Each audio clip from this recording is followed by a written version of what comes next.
Commission on Elections naglabas ng withdrawal form para sa mga individual na pumirma sa People's Initiative. She was arrested by virtue of a warrant of arrest for violations of Terrorism Financing Prevention and Suppression Act of 2012, or what we call the Republic Act 10168, and the Anti-Terrorism Act of 2020. Pilipinong financial conduit umano ng IC sa Pilipinas na aresto ng mga otoridad sa Sulu. Well, the intention is good. The burden is being passed on sa ating MSMEs. So ang tanong natin, ilang mga maliliit na negosyante ang magsasara? Unang tanong nga, ilan ang maliliit na negosyante sa Pilipinas? Mga nakabinbing panukala para sa pagkakaloob ng dagdag sweldo, pinag-aaralang mabuti ng Kamara.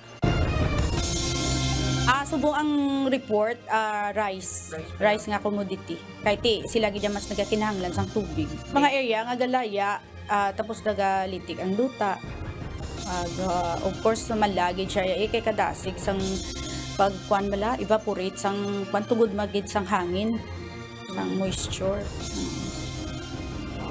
300 hektarya ng palayan sa Negros Occidental apektado na ng El Nino. Isa patay, higit 20 ang sugatan sa shooting sa Kansas City Victory Parade.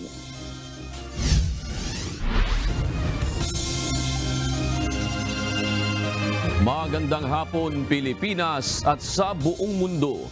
Una sa ating mga balita. Pinag-aaralan na ng House of Representatives ang inihaing wage hike measure.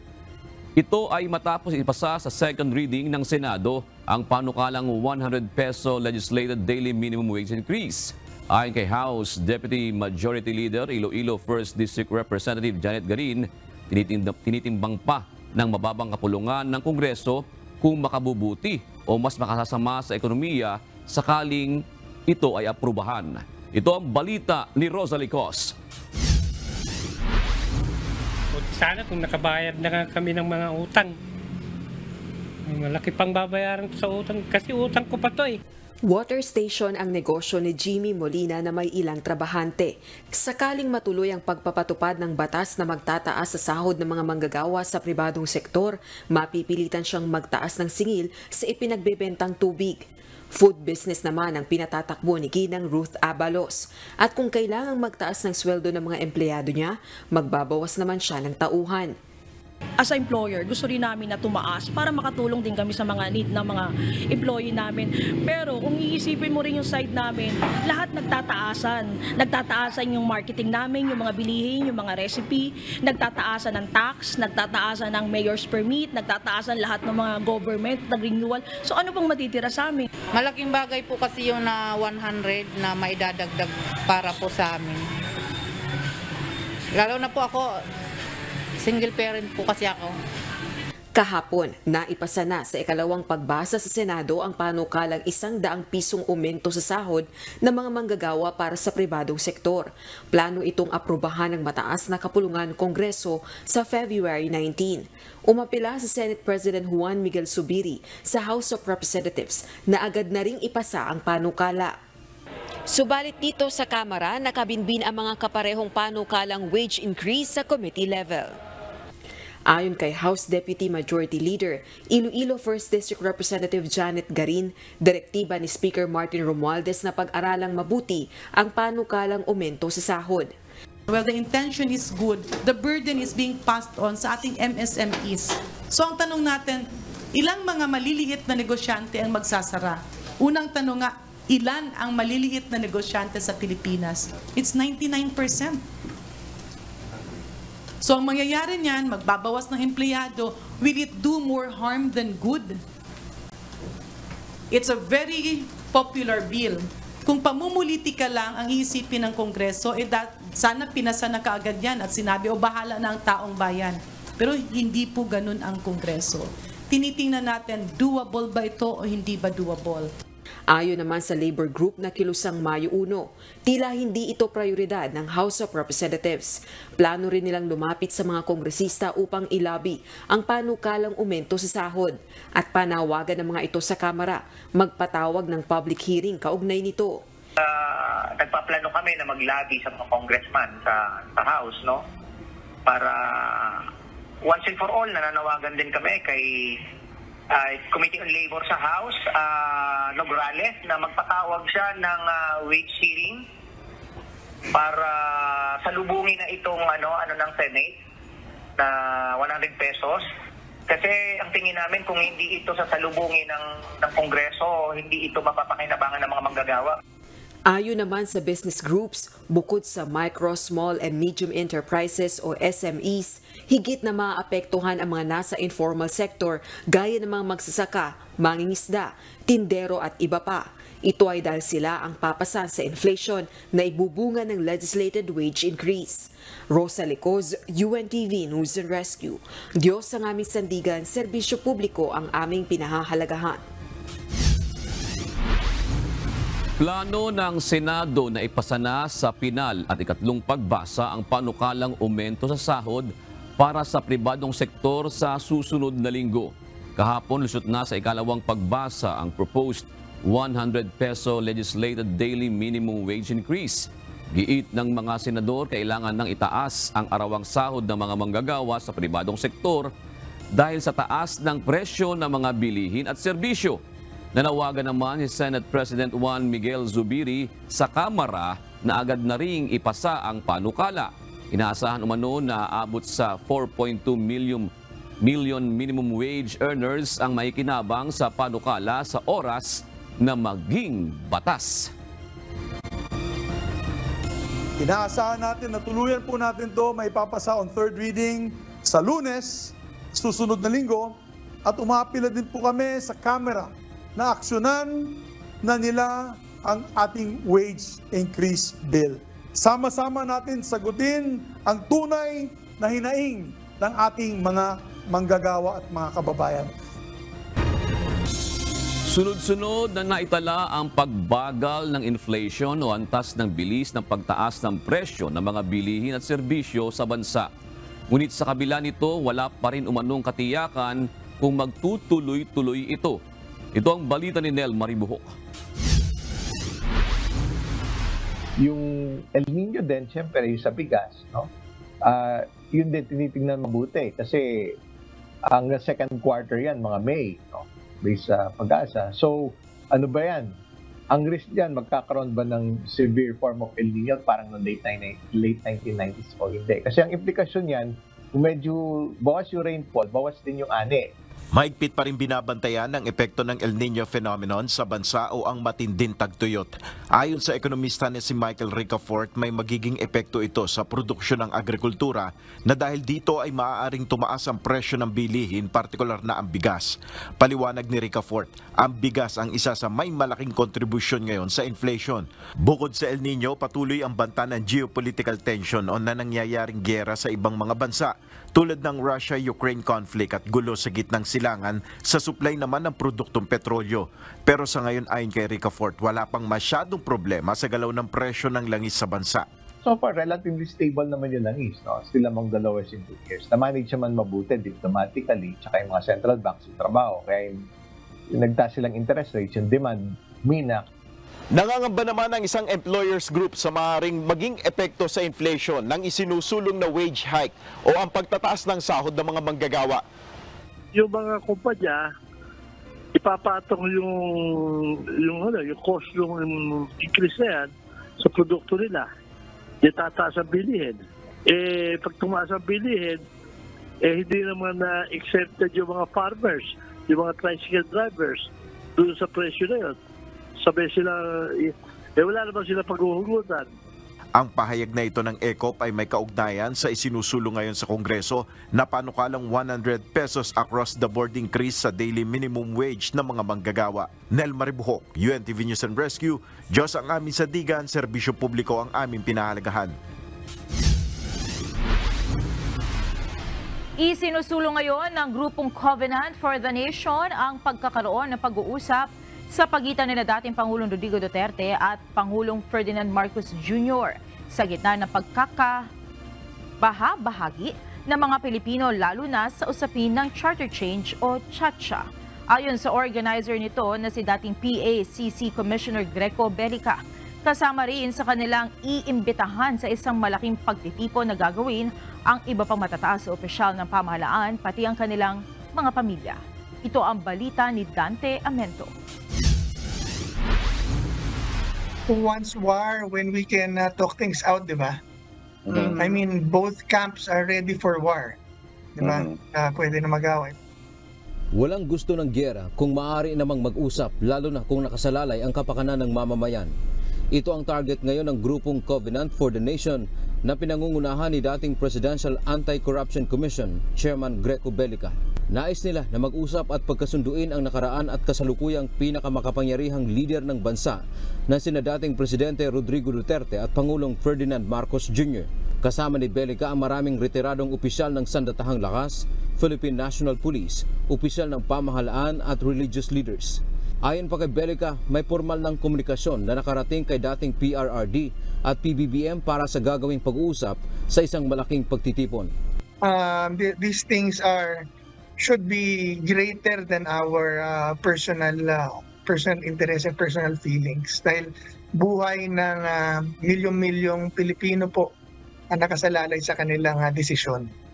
Wala pang eksaktong petsa at lugar kung saan gaganapin dahil magpupulong pa ang organizing committee sa susunod na linggo para maisapinal ito. Dagdag pa ni Bellica, si dating Pangulong Duterte ay nagpahayag na bukas siya sa nasabing hakbang. Ang hinihintay na lamang ay ang sagot ni PBBM. Si Congressman Sandro told me na the message, yun lang naman ang pakiusap ko na kung if he can consider to personally bring the message to his father. He confirmed na the message has been passed. So at this point, naantay na lang po namin ang sagot ng Pangulong Marcos. Pero may kumpirmasyon man umano o wala ang Pangulo ay tuloy ang pagtitipon. Paliwanag ng grupo, wala silang parameters na itinakda sa magiging pag-uusap. Dapat lang anya na isantabi ang pride, isyong politikal bilang mga statement dahil hindi naman ito ang mahalaga sa ngayon, kundi ang mga pangunahing isyu na dapat solusyonan ay ang problema sa ekonomiya, seguridad at iba pa. Kapag nagkabati umano ang dalawang dati at kasalukuyang pinuno ay damay na rin pati ang mga taga-suporta ng mga ito. Samantala, iimbitahan din anya ang iba pang matataas na opisyal ng bansa tulad ni Vice President Sara Duterte, pati ang kanilang mga pamilya. Iimbitahin po namin silang lahat, VP Sara, Speaker Martin, Senators, heads yung as to their position, yun po ang mahalaga rin Position mo dahil God ordained yan So, punta ka ron. Plus all the heads of the religious organizations. Naniniwala ang grupong Covenant for the Nation bilang mga mamamayan ay may tungkulin din tayo sa Diyos at sa bayan para magkasundo ang mga halal nating opisyal ng bansa. Dante Amento, UNTV, News and Rescue. Diyos ang aming sandigan, serbisyo publiko ang aming pinahahalagahan. Naaresto ng mga otoridad kaninang umaga ang Filipino financial conduit ng isang Islamic State of Iraq and Syria sa Indanan, Sulu. Ayon kay PNP Chief Police General Benjamin Acorda Jr., naaresto si Mirna Mabansa sa bisa ng warrant of arrest sa paglabag sa anti-terrorism law.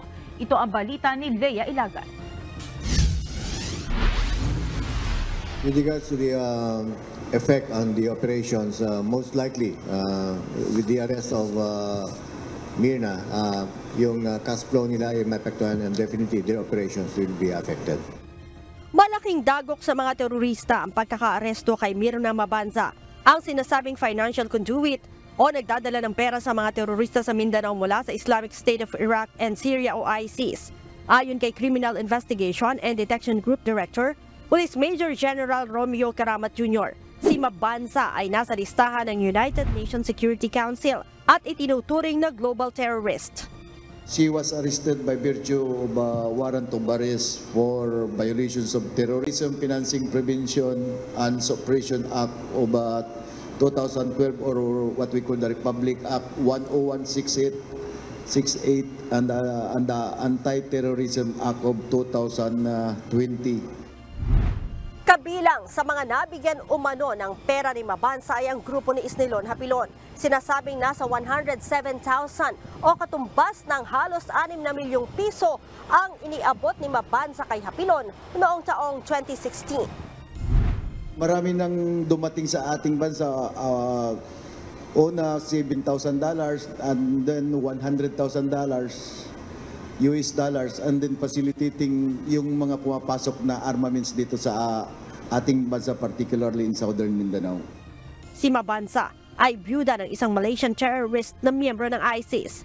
Naaresto si Mabansa sa bisa ng warrant of arrest sa kasong paglabag sa anti-terrorism law sa Barangay Pasil, Indanan, Sulu kaninang umaga.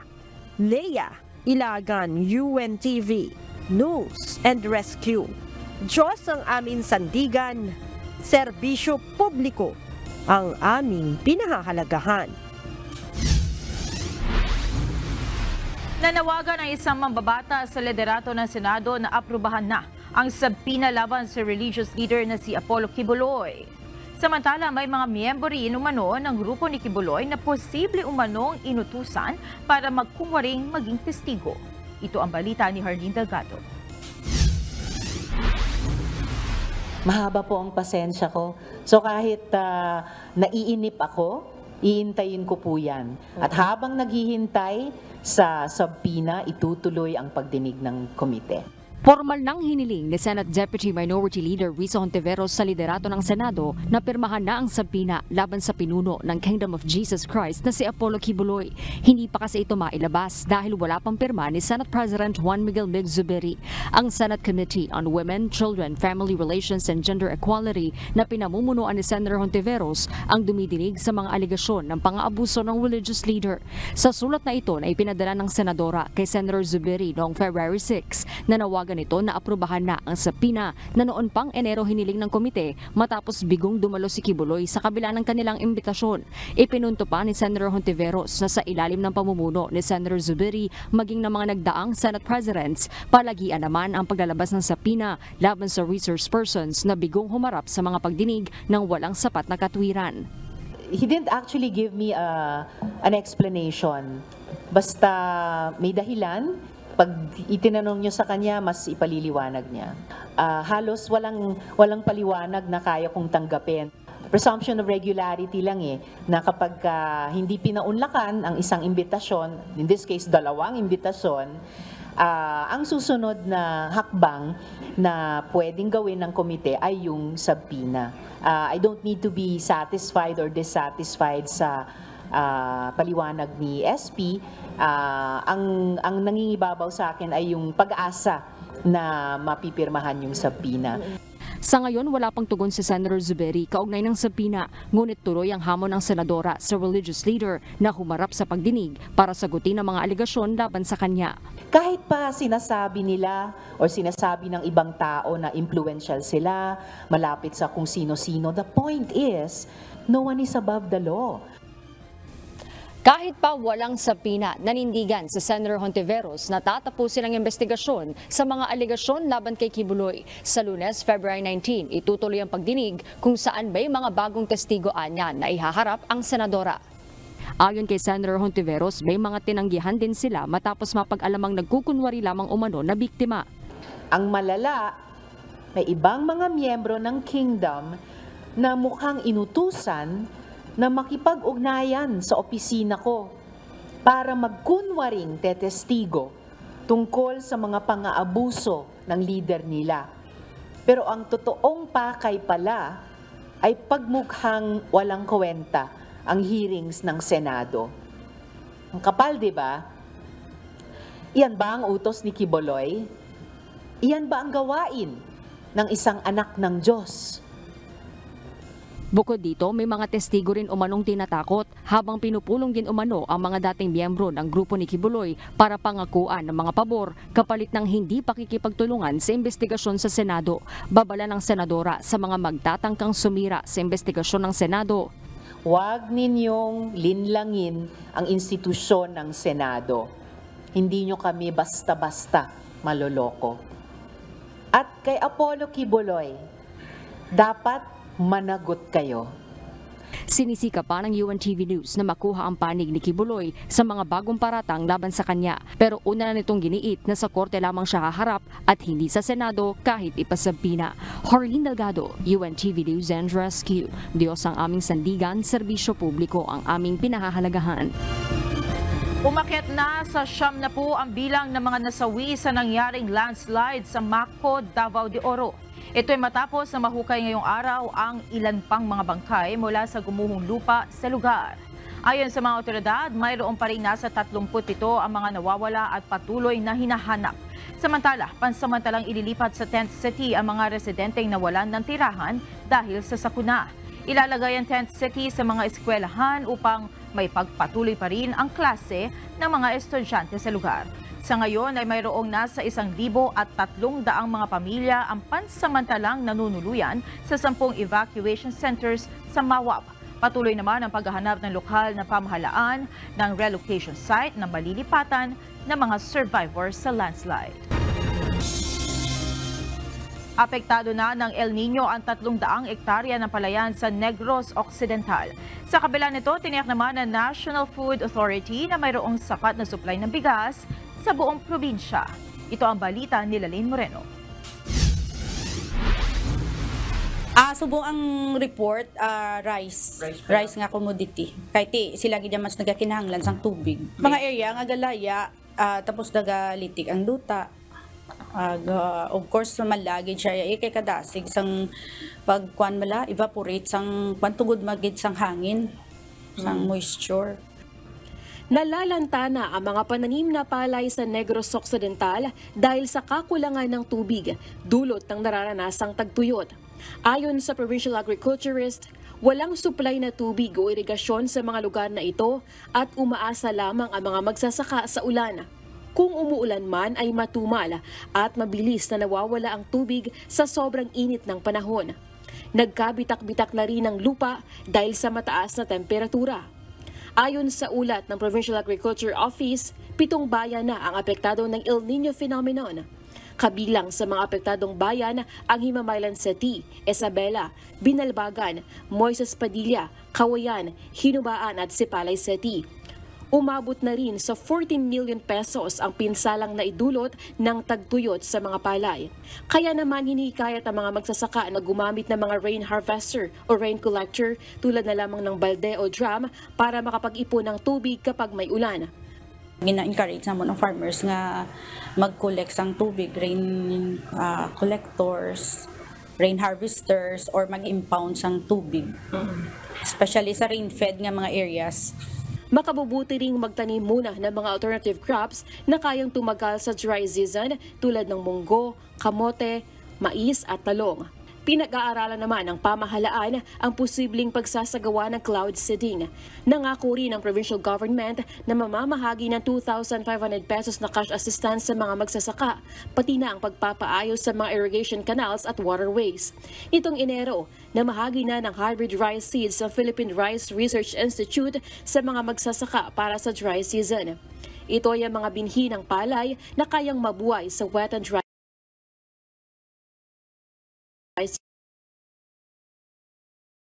Notice of loss sa Philippine Crop Insurance para makuha ng kompensasyon sa mga nasilang pananim. When it comes to stocks inventory, we are not worried man kay may existing man tangas stock sa itong mga bodega. And in case nga daw dako ilang impact sa El Nino sa Negros, we have just in time dispersal man from Iloilo sa aton pinakadagko nga mga bodega. Mayroon ng 11,000 sako ng bigas na nakakalat sa mga warehouse sa buong probinsya. Maaari ring mag-request sa mga LGU sa NFA kung kukulangin sila ng supply ng bigas. Lalaine Moreno, UNTV News and Rescue. Diyos ang aming sandigan, serbisyo publiko ang aming pinahahalagahan. Bibigyan ng tulong ng Task Force El Nino ang nasa 4,000 magsasaka sa Western Visayas at Zamboanga Peninsula na lubhang naapektuhan ng El Nino phenomenon. Ayon sa tagapagsalita nito na si Joey Villarama, makatatanggap ang mga ito ng binhing pananim na palay at mais. Sa ngayon, umabot na sa 151 million pesos ang napinsala ng El Nino sa agrikultura at umabot na rin sa 3,291 hektarya ang apektado ng tagtuyot. Samantala sa tala ng Pag-asa, Aabot pa hanggang Mayo ngayong taon ang mararanasang El Nino phenomenon.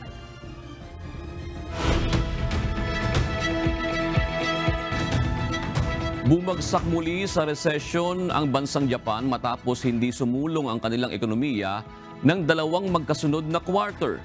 Bunsod umano ito ng tinatawag na weak domestic consumption. Nangangahulugan ito na mababa ang paggastos ng mga consumer. Bunsod nito, naagaw sa kanila ng Germany ang titulo bilang pangatlo sa pinakamalaking ekonomiya sa mundo. Nagwagi bilang susunod na Pangulo ng Indonesia si Defense Minister Prabowo Subianto. Wala pang opisyal na deklarasyon ng nanalo, subalit base sa inisyal na resulta ng katatapos na halalan, nakuha ni Subianto ang 60% ng boto ng Indonesians. Wagi rin ang running mate nito na si Gibran Rakabuming Raka, anak ni outgoing President Joko Widodo. Sa ngayon, hindi pa rin nagko-concede ang dalawa nitong nakatunggali na sina former Education Minister at Jakarta Governor na si Anies Baswedan at dating Central Java Governor Ganjar Pranowo. Sa ang patay habang nasa higit 20 tao ang sugatan matapos ang nangyaring pamamaril sa gitna ng idinaos na Super Bowl Victory Parade sa Kansas City sa Missouri, USA. Naaresto na rin ng mga otoridad ng 3 sospek sa insidente. Ito ang balita ni Rayjan Bolivar.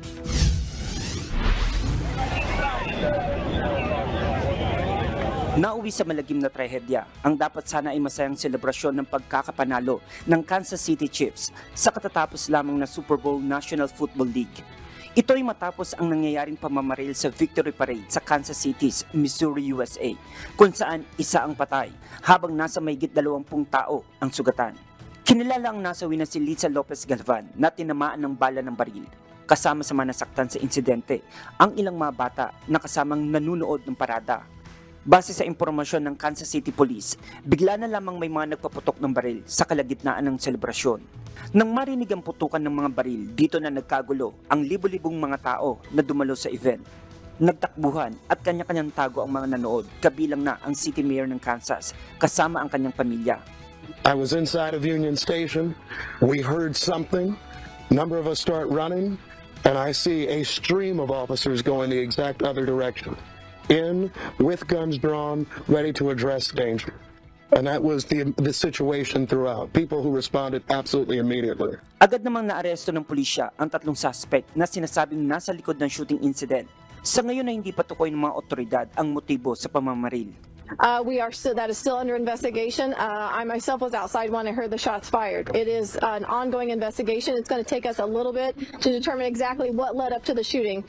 Rumisponde naman sa lugar ang ilang mga rescuer, kasama na ang fire department ng Kansas City upang magamot at madala sa ospital ang mga sugatang biktima. Sa isang post sa social media platform na X, nagpahayag ng labis na kalungkutan ang Kansas City Chiefs star player na si Travis Kelce at nagpaabot ng pakikiramay sa mga biktima ng trahedya. Rayjan Bolivar, UNTV News and Rescue. Diyos ang aming sandigan, serbisyo publiko ang aming pinahahalagahan.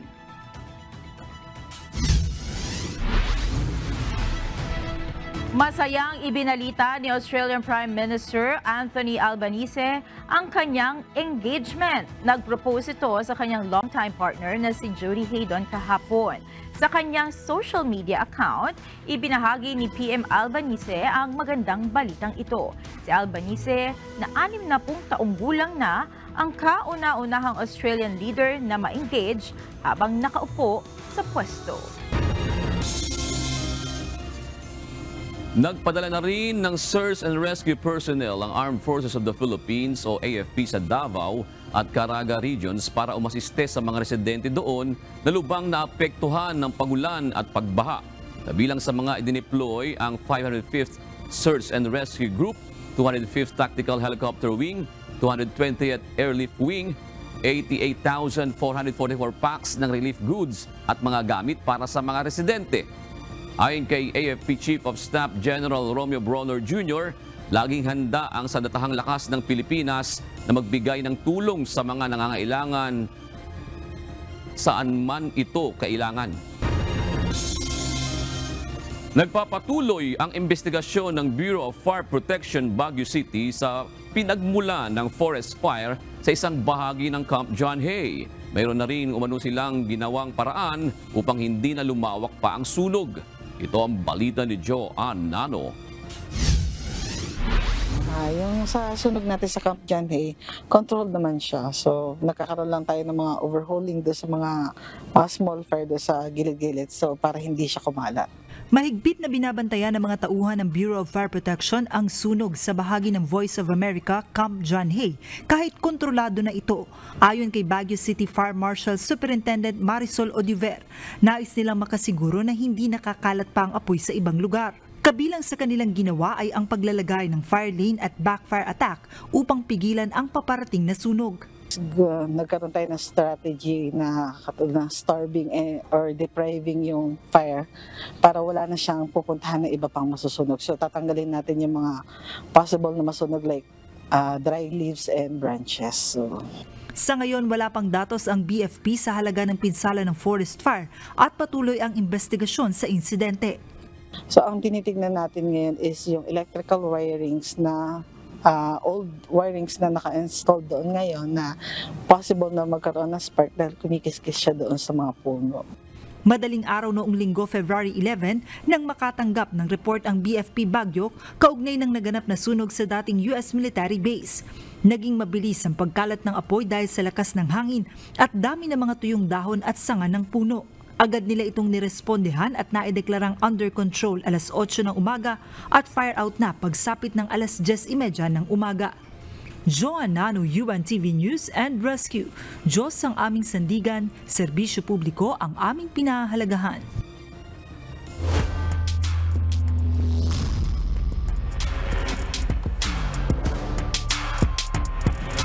Nasungkit ng Department of Agriculture Food Master ang isa sa automatic ticket para sa semifinals ng UNTV Cup Season 10. Samantala, nagpaalam na sa liga ang OPPMS Trailblazers at PNP Responders. Ito ang balita ni Bernard Dadis.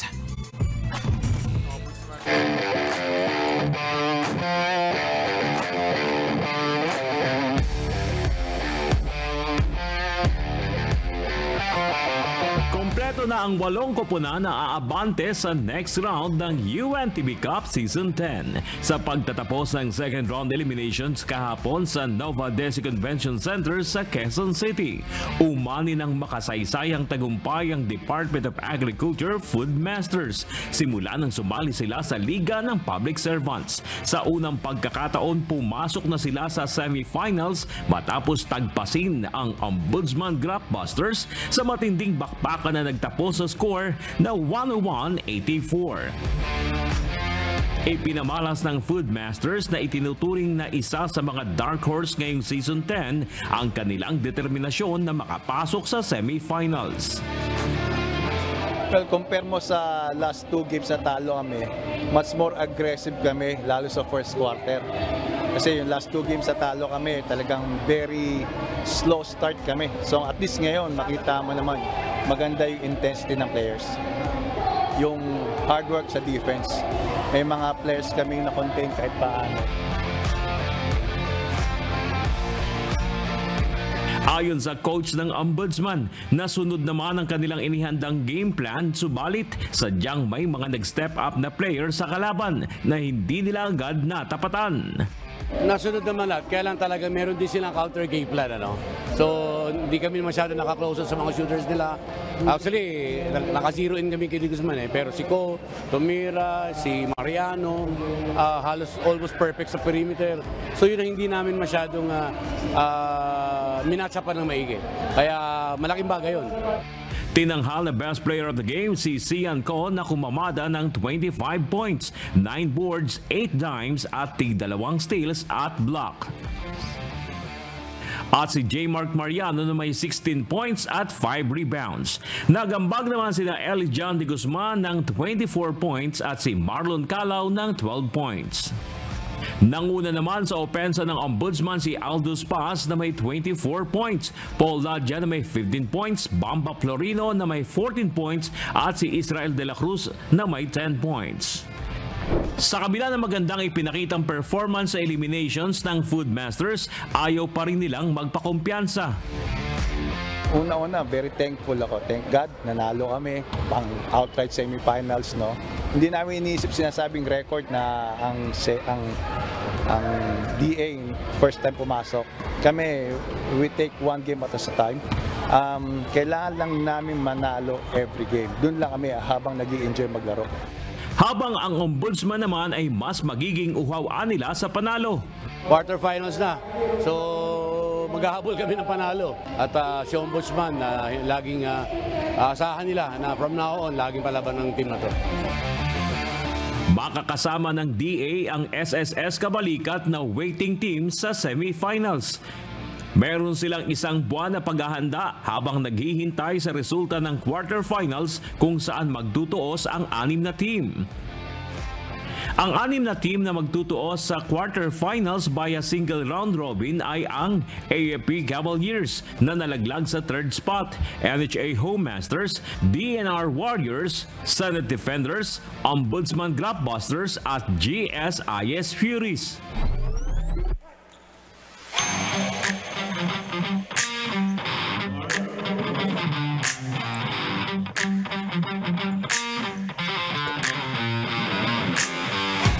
Samantala, kahit maituturing na non-bearing game na ang laban ng Malacanang team OPPMS Trailblazers at PNP Responders, nagpamalas pa rin sila ng exciting ball game kahapon. Katunayan, makailang ulit na nag-deadlock dahil kapwa ayaw patalo at nais tapusin ng liga na may baon na panalo. Subalit sa uli, mas nanaig ang Malacanang team sa final score na 102-97.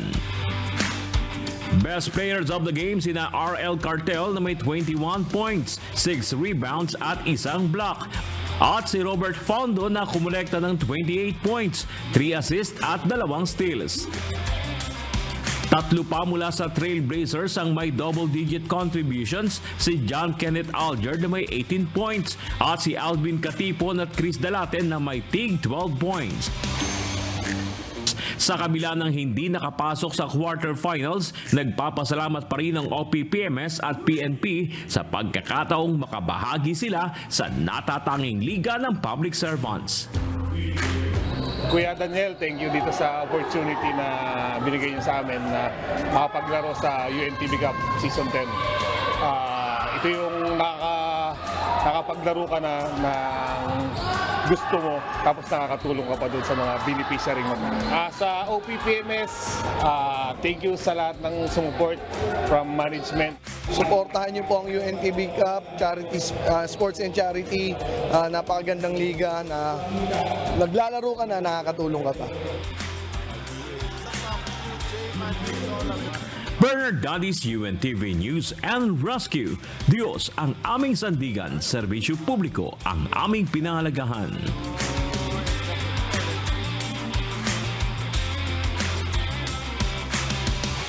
Naglabas ng withdrawal form ang Commission on Elections o COMELEC para sino man na gustong bawiin ang kanilang pirma mula sa signature sheet na isinumite sa COMELEC para sa People's Initiative. Ito ang balita ni Dante Amento, live. Dante, bakit naglabas pa ng withdrawal form ang COMELEC at ito ba ay nangangahulugan na umuusad na uli ang proseso para sa People's Initiative? June, sinabi ni Commission on Elections o COMELEC Chairman George Erwin Garcia na sa kanilang pagdalo sa pagdinig ng Senate Committee on Electoral Reforms and People's Participation noong isang araw ay sinabi ni Senador Ronald Bato de la Rosa na may marami tayong mga kababayan, June, na nakapirma doon sa signature sheets para sa People's Initiative na gusto nang bawiin ang kanilang mga pirma. Kaya naman naglabas ng withdrawal form ang COMELEC sa pamamagitan ng isang resolusyon at nagbigay na rin ng memorandum para sa lahat na nilang tanggapan sa buong bansa. Ang paglalabas anya ng form ay para lang may malinaw na pamamaraan papaano mababawi ang mga pirma. At least lang, ngayon nagbigay kami ng ganyang klaseng form, and nasa sa kanila yan kung i-accomplish nila. Ang form na ito ay maaaring kunin sa lahat ng tanggapan ng election officer ng komisyon sa buong bansa. Yan naman, pwede rin natin maging available sa website ng COMELEC para kung sa palagay nila, kesa sila ay pumunta pa sa local COMELEC, gusto nilang mag-print na lamang, pwede rin po yun. Yan naman ay isasubmit lang sa atin. At least lang, as far as the COMELEC is concerned, at least nagbigay ka ng intention mo na wini-withdraw mo na yung iyong pirma o lagda. June, nakasaad doon sa form na binabawi ng isang individual ang kanyang pirma o lagda mula sa mga signature sheet para sa People's Initiative na isinumite sa COMELEC sa isang bayan o lungsod nitong nakaraang Enero. Nakalagay din dito sa withdrawal form ang pangalan, tirahan, presinto, barangay, lungsod o bayan, probinsya at ang distrito ng isang personalidad na nais bawiin ang kanyang pirma. Sa bandang baba, June, ang form ay ang dahilan ng pagbawi ng lagda kasama ang kanyang pirma bilang patunay na tama ang ibinigay ng impormasyon. Paliwanag ni Chairman Garcia, hindi ito nangangahulugan na gumugulong na ulit ang proseso ng People's Initiative. Binigyang din ito na hanggang ngayon ay suspendido pa rin ang kanilang resolusyon na may kinalaman sa PI. Ang withdrawal form ay para lang anya sa recording purposes. Inuulit ko, yan ay for record purposes lamang ng komisyon. Sapagkat hanggang sa kasalukuyan, suspended ang proceedings, suspended ang COMELEC Resolution 10650 at hindi yung yung pamimigay na yan ng form o pagpirma ng mga kababayan natin at pagsasabit sa COMELEC ay pag-resume o pag-lift ng suspension order. June, sabi mo nga kanina ni Chairman Garcia, dahil nga wala pa silang rule kung paano i-withdraw individually yung mga pirma, ay wala pa ring lumapit sa kanilang tanggapan na ating kababayan na bawiin yung kanyang individual na pirma.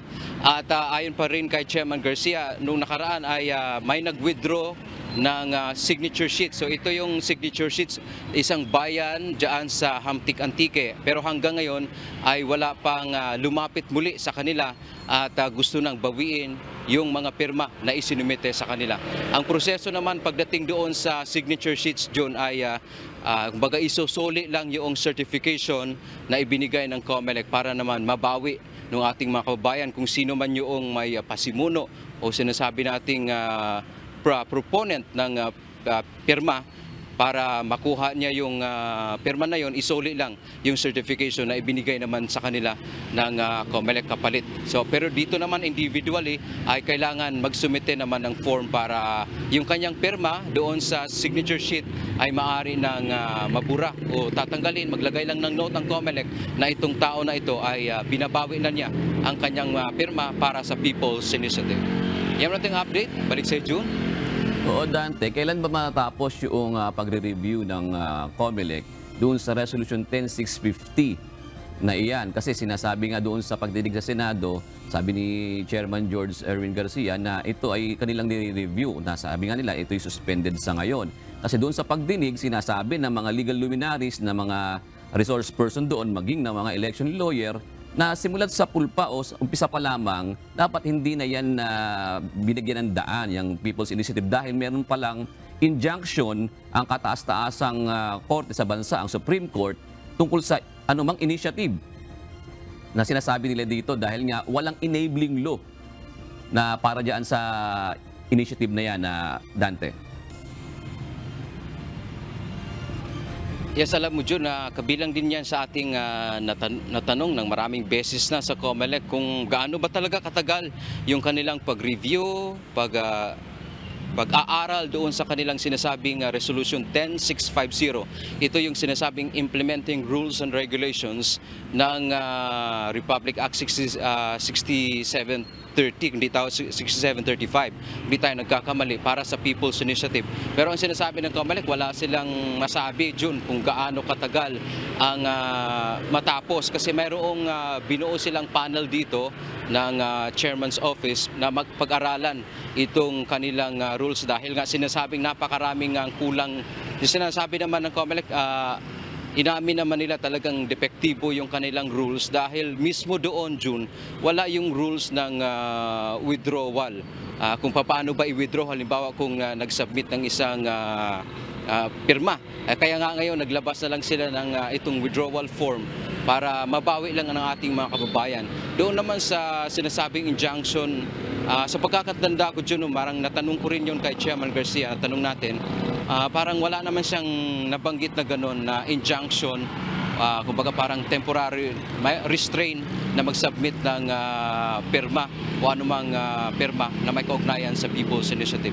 Valid sa mga susunod na araw ay lilinawin natin muli kung mayroon nga ba talagang ruling o utos ang ating kataasang hukuman na pumipigil sa anumang hakbang na may kinalaman sa People's Initiative. June. Ang nagsasabi noon mismo yung mga dating mga maestrado ng Supreme Court, Dante, ibig sabihin, sila mismo nagsabi na may injunction talaga ang Supreme Court hinggil sa initiative na yan sa pag-amyenda sa saligang batas na talagang hindi uubra na ganun nga na sinasabi, Dante, para lang sa clarification. Ano? Yeah. Yes, John. Yang nabanggit lang naman kasi ni Chairman Garcia is mayroon silang, ang sinasabi ng COMELEC, mayroon naman silang enabling law. Yun nga lang, depektibo yung kanilang rules hinggil dyan, June. Maraming salamat, Dante Amento. Itinanggi ng garbage contractor ng Quezon City na International Solid Waste Integrated Management Specialist Incorporated o ISWIMS ang mga aligasyon ng kanilang mga palero at garbage truck driver na pinabayaan ng kanilang mga empleyado, walang sapat na pasahod at walang social benefits. Katunayan, ayon sa kumpanya, nasa proseso na nga sila ng regulasyon sa kanilang mga tauhan. Iginit naman ng mga naaksidente at nagkasakit na mga palero na pahirapan ang pagkuha ng ayuda mula sa kumpanya. Ito ang balita ni Ryan Lacanlale. Nasa movement na kami ng regularization kasi medyo complicated yung type ng work na to. Hindi siya yung usual na type ng work na ginagawa natin everyday. Isa-isang sinagot ng legal counsel ng International Solid Waste Integrated Management Specialist Incorporated o ISWIMS Incorporated ang mga aligasyon ng kanilang mga empleyado laban sa kumpanya. Ayon kay Attorney Mark Erwin de los Reyes, hindi totoo na tinanggal nila ang marami sa kanilang mga palero sa Quezon City simula nang magreklamo ang mga ito sa patakaran ng kumpanya. Nagbigay din umano ng tulong ang kumpanya sa mga empleyado na naaksidente at nagkasakit habang nasa trabaho para sa medical expenses at di rin naman lumapit ang kaanak ng isang nasawi. Fixed rate o pakyawan ang kanilang mga palero na kaya naman matapos ang trabaho sa loob ng 2 hanggang 4 na oras. Pero nagtatagal umano ang mga ito dahil nangangalakal pa ng basura. Hindi rin umano nakakapagpasa ng mga requirement ang mga palero kaya hindi pa naipoproseso ang kanilang regularisasyon. Para po dito sa iba pong nagre-reklamo kay Mr. Eduardo Flores and Prudencio Manalo, based po sa records, wala po kaming terminate. Sila po ang hindi pumapasok. At wala rin po kaming hindi sinweldohan. Kasi so far po, normal po yung operations namin since nung lumabas po na may mga nagrereklamo. Aminado ang ISWIMS na nasa proseso pa lang ng pagregular sa kanilang mga palero na ang status ay mga pakyaw worker. Mostly po yung mga paleros po namin, pakyaw pa po sila. Pero may movement na po yung company ngayon na para po maayos po yung mga questions. Parang pinaplano na po na i-regularize pero hindi pa rin po mafupuli kasi hindi po rin namin, ginagawan pa po namin ang formula. Sinagot din ng mga palero at iba pang empleyado ng ISWIMS ang pahayag na ito ng kumpanya. Anila, sa katunayan mas marami pa ang hindi na pinapapasok simula nang lumabas sa media at lumapit sila sa pamahalaan para magreklamo. Tinanggal na po kami kasi yung mga pangalan po namin sa trip ticket na nakikita nila, binubura po ng kanilang, pinupunit po yung papel na nakikita ng operation manager nila. Kaya pag nakikita po kami, wala na po, hindi na po kami makapasok sa loob ng garahe. Napipilitan din daw silang mangalakal dahil sa baba ng kanilang kinikita at hindi rin kakayanin ang isinasabi ng iSwims na 3 hanggang 4 na biyahe sa isang araw sa haba ng ruta, traffic, bigat ng kanilang trabaho at iba pang pinagagawa sa kanila. Kakaya namin ng 3 oras yan kung wala na pong pagdudurog ng basura kasi po pinapadurog nila para kumasi lang ang ruta na mahaba. Mahaba po ng ruta namin. Apo-apo po talaga kami sa truck. Tapos siyempre po naman yung mga nakikita namin mga plastic, mga pampinta, kinuha din naman po para naman po may dagdag doon sa aming kita sa araw-araw. So magkano lang po yung kita namin, 150 na po ang isang biyahe. Ang layo-layo ng ruta. Sinabi naman ng mga naaksidente gaya ni Jmar at Randy na nakatanggap sila ng medical assistance mula sa kumpanya pero pahirapan bago nila ito nakuha. Wala pong 12,000 sir. Kasi kami naman halos sir ang gumastos ng ng ibang pamasahe, pabalik-balik sa ospital. Ospital lang po yung kulang pa po, hindi pa po kasama yung kain namin doon sa loob. Yung pamasahe namin kulang pa po.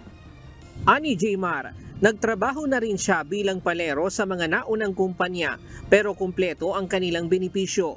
May holiday pay, overtime pay at sila mismo ang pinupuntahan ng kumpanya kapag nagkakasakit.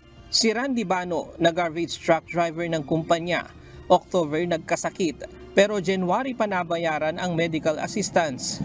Maging ang trust fund o cash band na kinakaltas sa mga driver, umabot na umano sa 90,000 pesos ang naipon ni Randy at nasa 25,000 pesos lamang daw ang naibalik.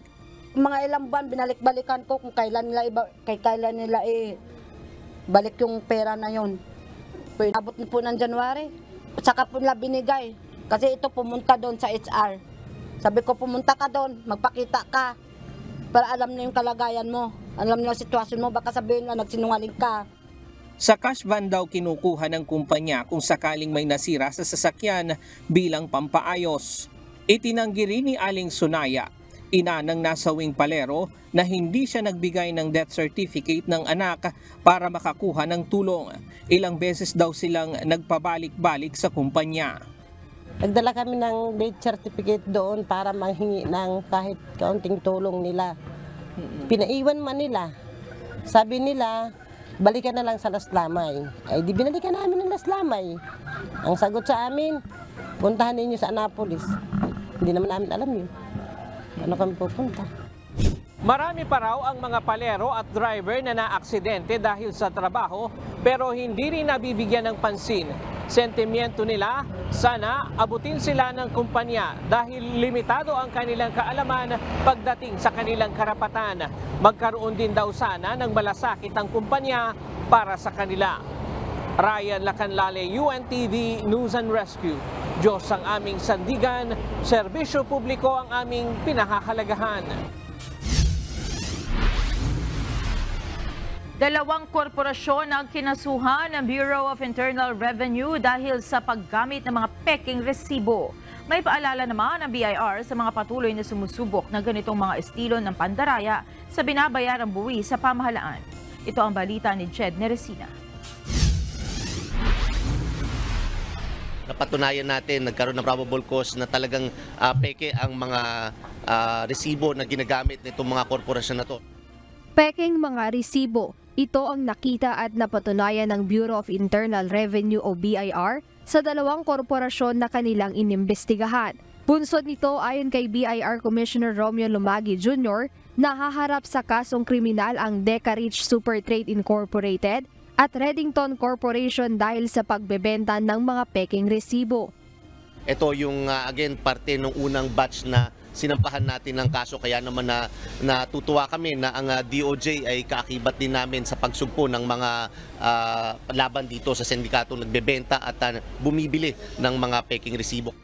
Dagdag ni Commissioner Lumagi, kasamang kakasuhan ang corporate officers at accountant ng mga nabanggit na korporasyon na namimeke ng resibo. Malaking halaga niya ang nawawalang buwis sa pamahalaan dahil sa ganitong mga iligal na gawain. Kaya tuloy-tuloy ang koordinasyon ng BIR sa DOJ at tuloy-tuloy ang pagsasampa natin ng kaso sa mga lumalabag at di nagbabayad ng tamang buwis. Kasi sa dinami-dami ng korporasyon na nagbebenta at sa dinami-dami ng korporasyon na bumibili ng mga peking resibo ay mahigit pa sa 18 billion ang nawawala dito.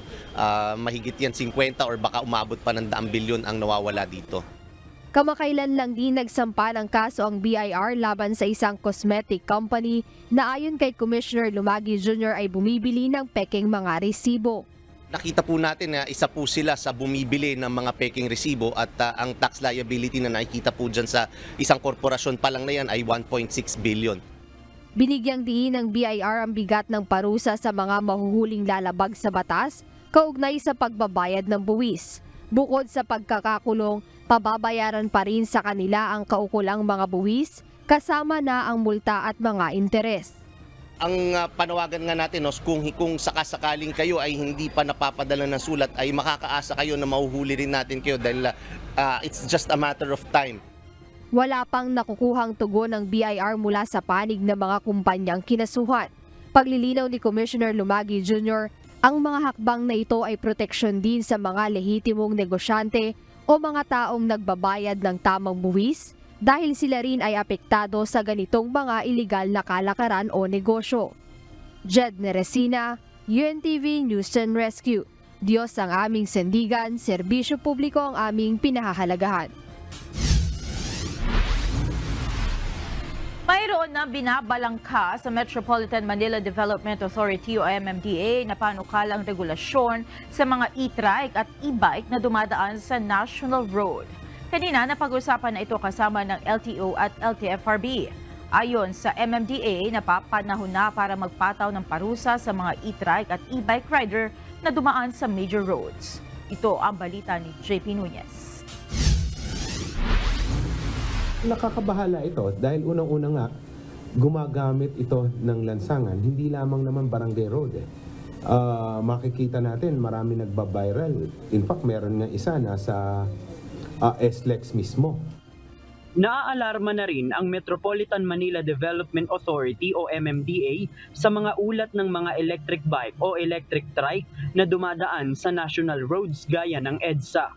Ayon sa MMDA, wala silang maipataw na parusa sa mga ito dahil wala namang driver's license na inire-require sa mga nagmamaneho ng mga ito at wala ring rehistro. Ang tangi lang nilang magagawa ay pagbawalan ang mga e-bike o e-trike kapag dumadaan sa national road. Meron kaming difficulty enforcing dahil nga pag inuli namin tas walang lisensya, kanino namin i-issue yung ticket? In the same manner, hindi po registered ito. So, hindi rin namin pwede issuehan ng ticket yung e-bike mismo or e-trike. Kanina pinakita rin ng MMDA ang ilang mga kuha ng e-bike at e-trike na dumadaan sa major roads. Mayroon pang tila estudyante ang nagmamaneho at mayroon ding nasa gitna ng intersection habang naghihintay ng go signal sa traffic lights. Dahil dito ayon sa MMDA, nais nilang magkaroon ng pinag-isang regulasyon sa lahat ng mga e-bike at e-trike sa mga LGU sa Metro Manila.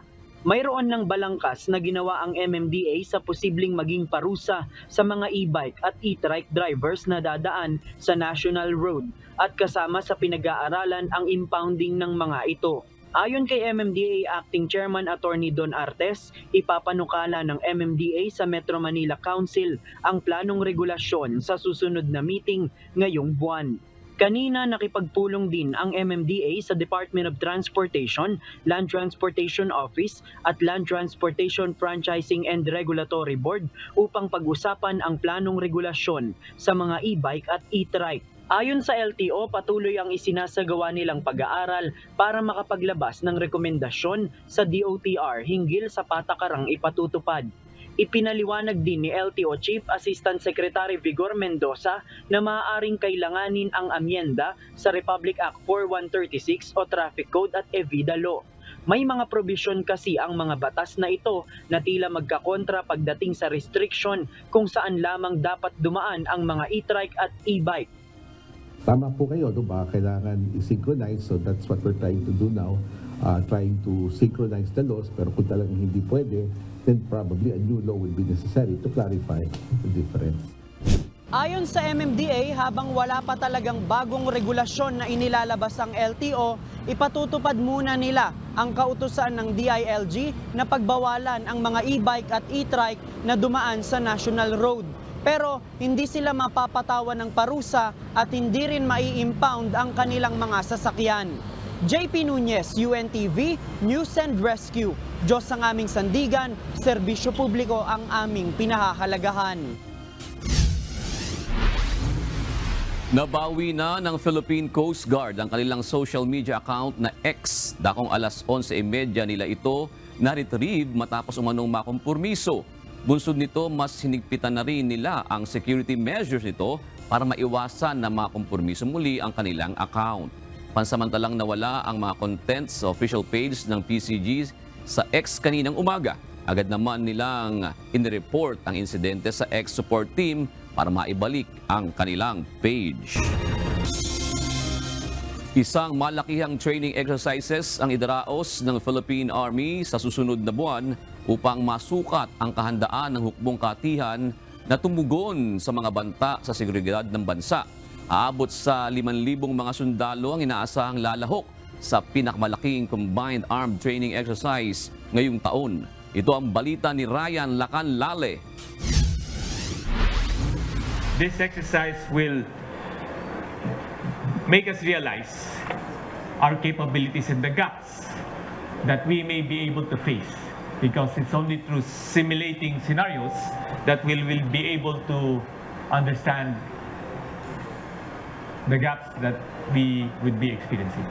Idaraos sa susunod na buwan ang pinakamalaking combined armed training exercise o katihan ng Philippine Army, kaaninsabay ng pagdiriwang nito ng ika-127 anibersaryo. Layunin nito na subukin at sanayin ang kahandaan ng Philippine Army sa mga malalaking banta na kinakaharap ng ating bansa. This exercise is designed to test and hone the determination of the Philippine Army in ensuring its combat readiness and adaptability. Additionally, it functions as a formidable demonstration of the Army's capabilities and unwavering resolve. This exercise not only contributes to the development of the Army, but to underscore the organization's pivotal role in safeguarding the integrity and strength of the Republic it serves. Ayon kay Philippine Army Commanding General, Lieutenant General Roy Galido, pagtutuunan ng pansin ng Philippine Army sa pagsasanay ang pagdepensa sa external threat. You'll see this is the more challenging aspect in the area of defense, really sustainment. How do we feed the 4,000 people? How do we supply them? How do we sustain them? This exercise or this undertaking has never been experienced by the Philippine Army because we got used to dealing internal threats that we can easily sustain small units. Lalahukan ng 4,000 hanggang 5,000 Army personnel ang nasabing pagsasanay na mula sa Visayas at Mindanao. Bahagi nito ang pagresponde sa malawakang kalamidad gaya ng pagbaha, landslide at maging ng mga cyber attack. Bukod sa Combined Armed Training Exercise o katihan, magkakaroon ng iba't ibang aktibidad ang Philippine Army mula ngayong Pebrero hanggang Marso bilang bahagi ng pagdiriwang. Ilan lamang dito ang cyber skill development, fun run, healthcare fair and blood donation at iba pa. Ang Philippine Army ang pinakamatandang sangay ng sandataang lakas ng Pilipinas kung saan 70 hanggang 80% nito ang bumubuo ay Army. Ryan Lacanlale, UNTV News and Rescue. Diyos ang aming sandigan, serbisyo publiko ang aming pinahahalagahan. Itinanggi ni Philippine National Police Chief, Police General Benjamin Acorda Jr. na isang uri ng loyalty check ang pagdalo ni Pangulong Ferdinand Marcos Jr. sa command conference ng matataas na opisyal sa Campo Crame kaninang umaga. Ayon kay General Acorda, regular naman ang pagsasagawa ng command conference bilang pagbibigay ng ulat sa Pangulo ng mga accomplishments ng PNP. Sinabi pa ni Chief PNP, purihan din ng Pangulo ang mataas na crime solution efficiency at pagbaba ng nangyayaring krimen sa bansa. Direktiba naman ng punong ehekutibo sa PNP, tutukan ng cybercrime sa bansa at palakasin ang cyber capability ng pambansang pulisya. I don't consider it as a loyalty check. In fact, ginawa niyan sa AFP, so ginawa din sa atin. Him being our commander-in-chief, it's but proper really to somehow to preside. Actually, this is his first time, and we are happy on the part of the PNP. We are very much happy for him to preside our command conference.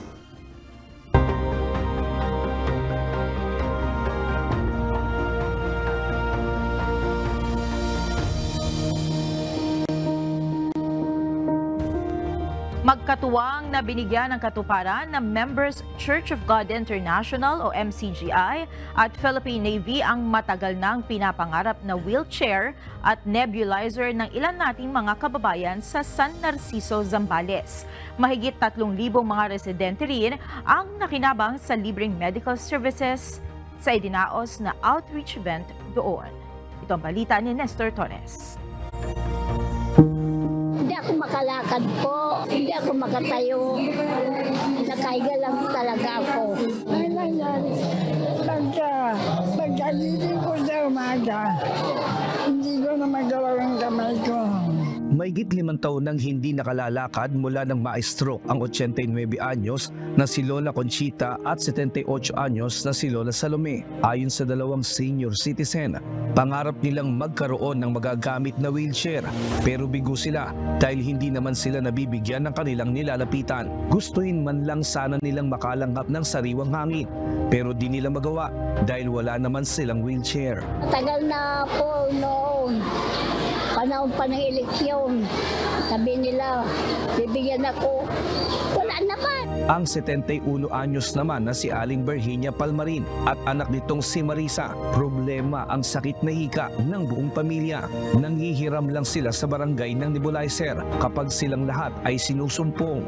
Ngunit may mga pagkakataon na wala silang magawa at nagtitiis na lang ng sakit kapag walang mahiraman na nebulizer. Nagdadasal na lang po kami sa Panginoon, ganun, para tulungan kami. Opo, siya po, minsan muntik na siyang namatay noon dahil sa hika niya eh.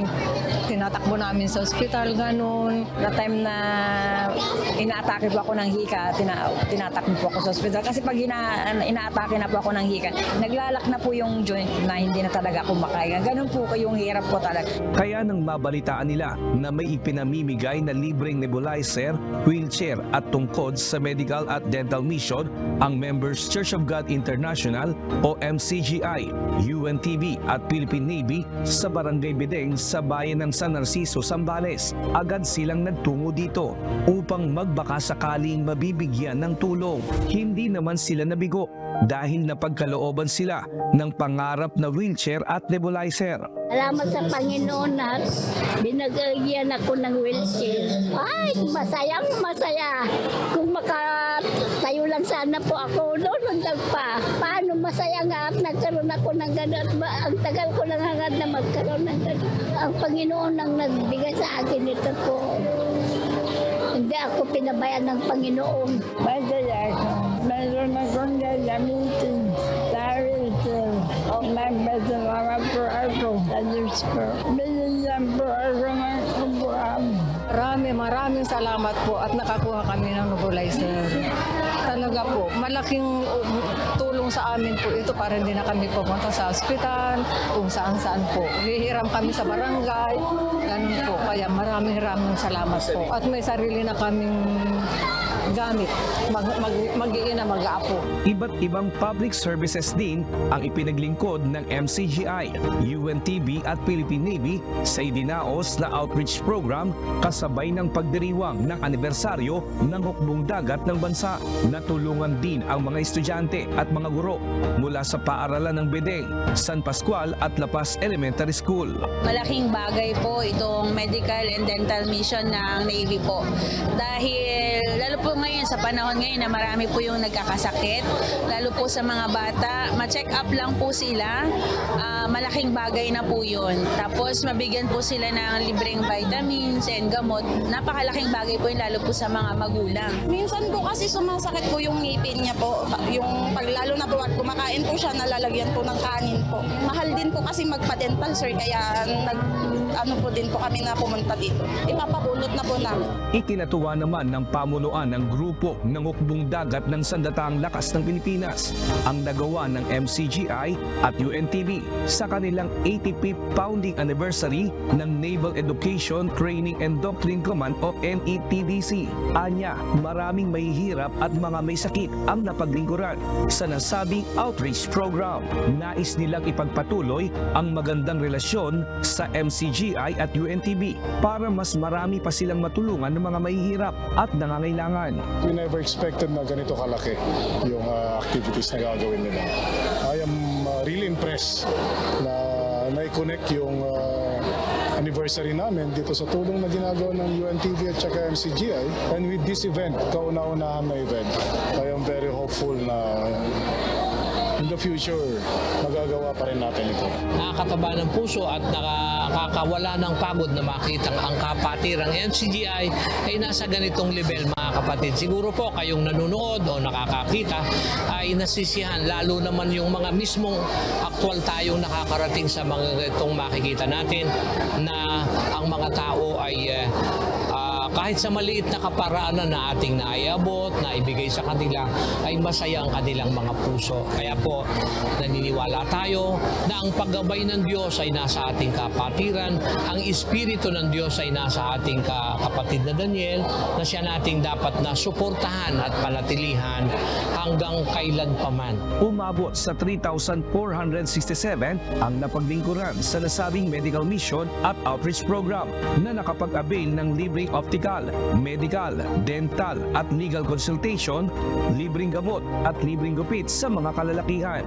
Bukod pa ang libreng grocery na naipamahagi sa mga residente ng bayan ng San Narciso, Zambales.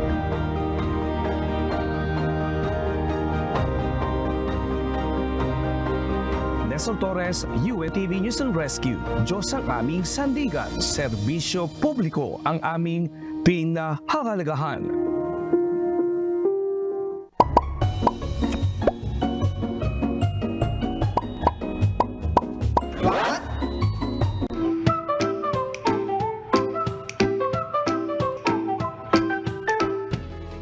Dagdag kaalaman po. Uy, binabati natin ng belated happy birthday si Senator Juan Ponce Enrile. At dahil siya ay 100 years old na, alam niyo ba na mayroong mga bagay ngayon sa mundo na mas matanda pa siya? Alam niyo ba na mas matanda pa si Enrile kay Queen Elizabeth? 2 years old na si Enrile nang ipinanganak ang yumaong reyna. Alam niyo rin ba na mas matanda rin si Enrile sa mga jeepney?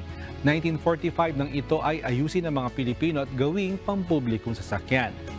Mas matanda rin si Enrile kay Mickey Mouse na lumitaw lang noong 1928. 4 na taon na nang ipinanganak ito si Enrile. Alam ba ninyo na mas matanda rin si Enrile sa table salt na ginagamit natin? 1924 ito nang maimbento para solusyonan ng iodine deficiency sa mga US soldiers.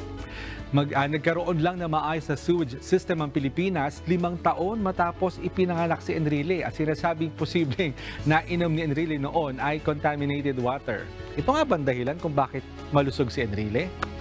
Ang ballpen na ginagamit natin ay mas matanda pa si Enrile dyan. 1938 lang ang ballpoint pen habang si Enrile ay 1924. At ang paborito nating banana ketchup, 1942 lang naimbento. Abay, 18 years old na po si Enrile nang matikman niya ang banana ketchup. Talaga naman. Sana po ay humaba pang inyong buhay. Sana po may natutuhan kayo at laging tatandaan, mapalad po ang tao na nakakasumpo ng karunungan at ang tao na nagtatamo ng kaunawaan.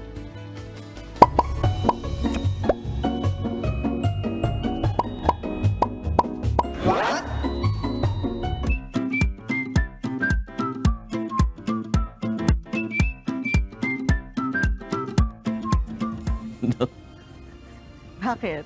Belated nga naman, happy birthday. Oh. Senator Juan Ponce Enrile. Ang daming ang dami niyang memes no? Oo, natutuwa ako, nagbabasa ako kahapon na ano nga yung mga paborito kong memes.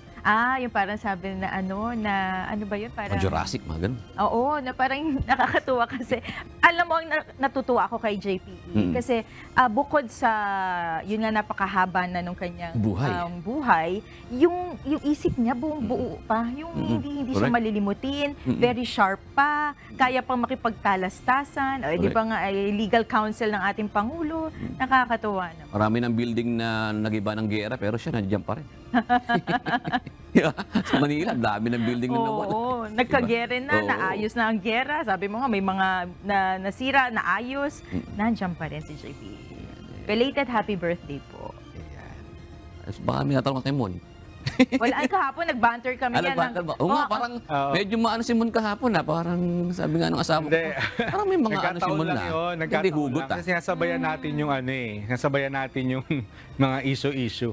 Pero ma-share ko lang meron lang ako napanood na docu, Mon tsaka June. Isa siyang documentary about yung mga tao na matagal ang buhay nila, yung mga tinatawag na blue zones. Medyo blue zones ang tawag nila. Sa mundo, may na-identify sila ng mga regions like sa Asia at US na merong mga tinatawag na blue zones. Yung mga blue zones na yon, mga lugar sa mundo na kung saan maraming mga tao ang centenarians. Ibig sabihin, lumalagpas pa ng 100 yung mga edad nila. At doon sa documentary na yon, nakita na pag-aralan na yung pagkain, pati yung itsura ng lugar. Yung mga lugar na yon, matataas. Ang mga tao umaakyat ng matataas na lugar. Tapos yung mga kinakain nila, naka-apekto dun sa edad ng mga tao doon. Kaya nga si Enrile din pinag-uusapan ano bang naging issue din kasi yung sewage system na imbento wala pa si Enrile ipanganak na si Enrile na na-imbento yung sewage system. Sinasabi nila na baka yung nainom ni Enrile noon ay mga contaminated na tubig dahil wala pang maayos na sewage system, baka daw kaya malakas yung immune system ni Enrile. So maraming mga factors kasi kung bakit ang buhay ng tao tumatagal. Like di ba sa mga probinsya, pag nagpupunta kayo, June, Mon, nasasalubong natin mga nagbubuhat ng mga opera, matatanda na pero ang lalakas pa nila. At isang reason daw talaga dyan ay yung kinakain at yung environment. Ba't daw yung malalaki tenga daw, mas mahaba daw buhay? Tama ba yan? Walang basis wala yatang basis sa science. Okay, yung malaki daw ang tenga, mahaba daw buhay. Oo, tsaka yung mga kumakain daw ng pansit, nakakahaba ng buhay. Ito nga tayo. Ito sa ating mga kausi. Salamat mo na sa iyong trivia today. Ating mga Conser Pinoy, yung kanilang komentaryo. Patulad po nina, meron pa tayo ng, ito. Ngayong araw po na Ubebe, si Christopher Rosel, sabi niya po hinggil sa pirma. Takot lang ang mga yan magbawi. Pag nalaman ng congressman, malalagot na wala ka ng ayuda o anumang benepisyong matatanggap mula sa gobyerno. Ire-report ka ng coordinator. Kaya ako, ayoko na bawiin pirma ko. Pag binawi yung pirma, malalagot. Yun yung sabi niya. Oo. Ito naman sa mga garbage contractor o paleros. Yan, sabi ni Net Pangilinan, napakahirap ng trabaho nila, expose sila sa bacteria, napakaliit pa ng sweldo at mga benepisyo. Shoutout po sa ating po mga kausi na sina Mali Aspa, Baron Espinola, si Odi Linde. Salamat po sa inyong panonood palagi. Ayan. Salamat din po kay Beng Cabanting, Jonathan Dakis at Baron Espinola. At narito naman po ang salita ng Diyos na ating sandigan mula sa Aklat ng Kawikaan 21 at 21 na nagsasabi. Ang sumusunod sa katwiran at kagandahang loob, nakakasumpong ng buhay, katwiran at karangalan.